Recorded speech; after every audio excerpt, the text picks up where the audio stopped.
Hello and welcome back to the Movie Memo Recaps. Today we are going to recap a 1990 movie titled The King of New York. Please be advised that there are spoilers ahead. On a bright afternoon, a guy named Frank experienced newfound freedom after a 14-year stint in prison. He was once a formidable mafia leader overseeing illicit enterprises in New York City, but he discovered that his influence had significantly waned upon rejoining society. The Colombian and Chinese syndicates now dominated the drug and prostitution scenes, sidelining Frank's old allies. In a different area of the city, Emilio, a figure in the Colombian sex trade, left his establishment and headed to a public phone. Out of the blue, a sudden hail of bullets took Emilio's life, catching him off guard. The attackers displayed Emilio's lifeless form while the newspaper announced Frank's release. Simultaneously, in a hotel room, Jimmy was negotiating a drug deal with King Tito, a Colombian drug lord. King Tito, annoyed by Jimmy's constant chatter, unexpectedly raised the price by 10%, leaving Jimmy surprised. Reluctantly, Jimmy handed over a suitcase for the transaction only to find it filled with tampons. Seizing the moment, Jimmy mercilessly took down King Tito and his crew. After dealing with the Colombians, Jimmy and his gang rendezvoused with Frank in a different hotel room. It became clear that Jimmy's crew was behind Emilio's assassination, and Frank was revealed as their boss. Welcoming Frank back, Jimmy reported the successful elimination of Emilio and King Tito, along with seizing their assets and money. Jimmy also told Frank about a scheduled meeting with a middleman named Lizio, prompting Frank to prepare for a departure to an upscale meeting venue. Frank received a warm welcome from his legal team, a group of politicians, and a district judge. He then approached Lizio, seeking assistance in setting up a meeting with a drug cartel boss named Clay under the guise of restarting his business ventures. After Lizio departed, Frank took a stroll in the subway with counselor Jennifer. Meanwhile, Lizio reached a lively gambling establishment where Clay and his friends were.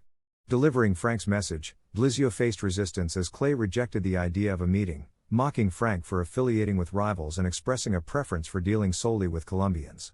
Dismissing Lizio, Clay instructed him to convey the rejection message. The scene transitions to a bustling subway car where Frank and Jennifer were enjoying themselves. Suddenly, three individuals approached, attempting to taunt Frank. However, upon noticing the concealed gun under Frank's jacket, fear overcame them. Instead of harming the thugs, Frank showed compassion by handing them a stack of cash and inviting them to meet him in a hotel room. Following the earlier confrontation, Frank and his crew, guided by Lizio, swiftly moved to meet Clay. Frank emphasized that moving forward, all business operations must involve him. However, Clay adamantly refused to cooperate, prompting Frank to decisively eliminate him. With Clay out of the picture, Frank rallied his former associates to join him. Subsequently, he visited the mayor, questioning the delay in releasing funds for a Bronx hospital. The mayor contended that there was no budget allocation and challenged Frank to independently raise $16 million. Surprisingly, Frank accepted the challenge despite his lawyer's advice to let it go. While enjoying a drink, three detectives named Tommy, Roy, and Dennis abruptly escorted Frank away. Despite the lawyer's attempts to intervene, the detectives paid no heed, taking Frank against traffic flow to avoid leaving traces. Arriving at a desolate alley, they presented Frank with an injured and unconscious man named Enrico. Sadly, Frank's claim of ignorance angered the detectives, but due to a lack of evidence, they were unable to arrest him. Enrico, as it turned out, was a leader from the Colombian drug cartel, and the detectives suspected Frank's involvement in the deaths of the three previous kingpins. These incidents occurred after Frank's release from prison.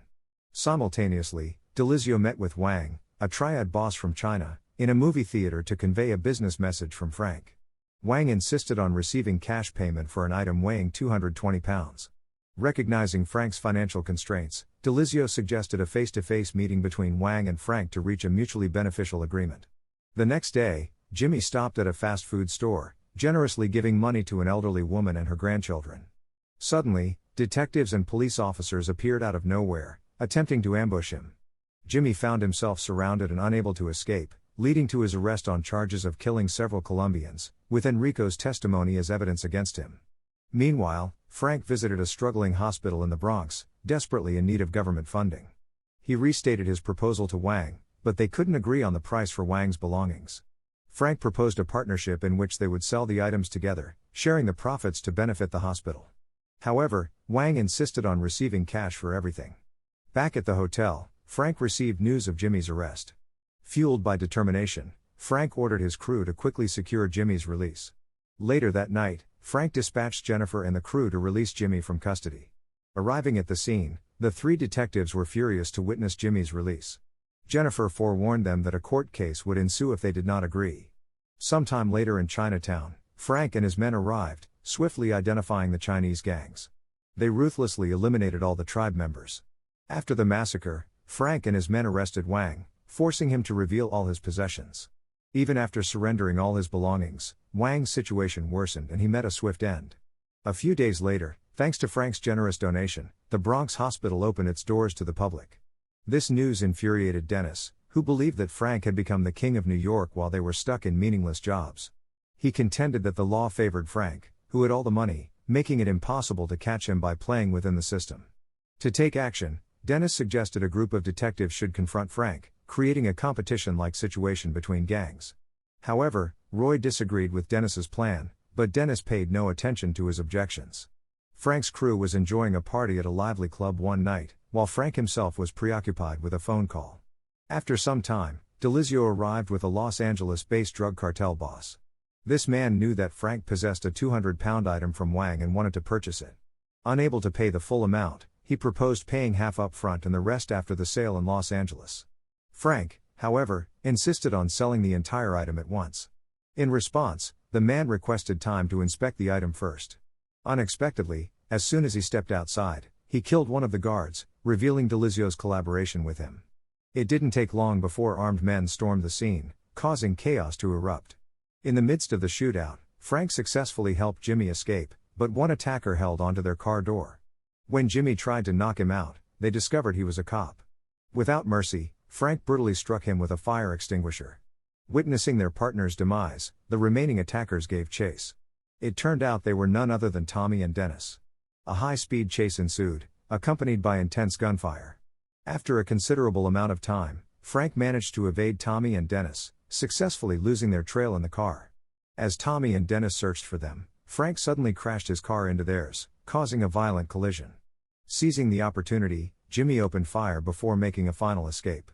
Seeing this, Tommy hurriedly exited his vehicle to pursue Jimmy, while Dennis failed to locate Frank in the crashed car. Under a bridge, a sudden shot rang out, hitting Tommy. Jimmy didn't stop there, mercilessly pumping more bullets into Tommy's body, leaving him gravely wounded. In an unexpected turn, Dennis arrived and shot Jimmy multiple times, ending his life. After taking down Jimmy, Dennis rushed to aid Tommy, but sadly, his efforts were in vain. Tommy's untimely demise left Dennis grappling with a range of emotions. Overwhelmed by sorrow and remorse for his fallen comrades, Dennis couldn't bring himself to stay at the funeral. Choosing to leave the parade, he entered his car. To his surprise, another car approached, and to his amazement, Frank rolled down the window, promptly ending Dennis's life before calmly walking away. Frank returned to headquarters and confronted Delizio, who his men had apprehended. During the interrogation, Delizio revealed that Enrico had collaborated with police to eliminate Frank. Delizio confessed to accepting a $50 million payment and a promise of freedom in return for revealing Frank's headquarters location. Upon hearing this, Frank ordered his men to bury the traitor, along with the blood money, under the cover of night. Worry returned home to find Frank already waiting for him. Frank admitted to killing Clay, who had amassed $13 million through gambling scams, as well as Wong, a Chinatown businessman involved in illegal immigrant trafficking, and King Tito, the orchestrator of the child prostitution industry in New York City. He claimed that he only punished those who broke the law, even if they did so themselves. Frank also issued a warning about hiring an assassin to target anyone involved in his case. Before departing, Frank instructed Roy to handcuff himself to a chair. However, as soon as Frank left, Roy swiftly broke free and pursued him into the subway. Inside a subway car, Frank used a passenger as a shield. Despite Roy's pleas to surrender, Frank mercilessly ended his life. Frank then calmly exited the station and hailed a taxi, revealing that he had sustained a serious gunshot wound from Roy. Meanwhile, the police received alerts about the shooting and promptly arrived at the scene. The taxi driver, who witnessed Frank holding a gun, promptly exited the vehicle and informed the police. They began surrounding the taxi, placing Frank under siege. Weakened by his injuries, Frank eventually succumbed to his wounds and died. Thank you for watching. If you're new, don't forget to subscribe for more recaps. Until next time, have a nice day.